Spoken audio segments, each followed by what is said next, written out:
ทักทายสบายดีFCสุขุมทุกคนที่เคารพแรงแพงกับบรรยากาศก่อยคำลงแรงเนาะตอนนี้ก็มาพบกับดีจิปอยเซลเซนเก่าเซนเคยตอนนี้ดีจิปอยเซลกะนั่งย่างปลาแล้วก็ย่างใส่งัวแล้วก็เนื้องัวเนาะมาหารอทิศจักรจันทร์ตั้งแต่พุ่นแหละตอนเช้าพุ่นแหละจักรจันทร์เขียวได้พอได้กินอยู่นี่กะ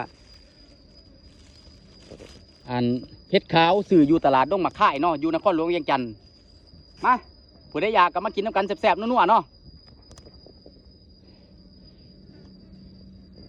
อันต้นจักจันเนาะ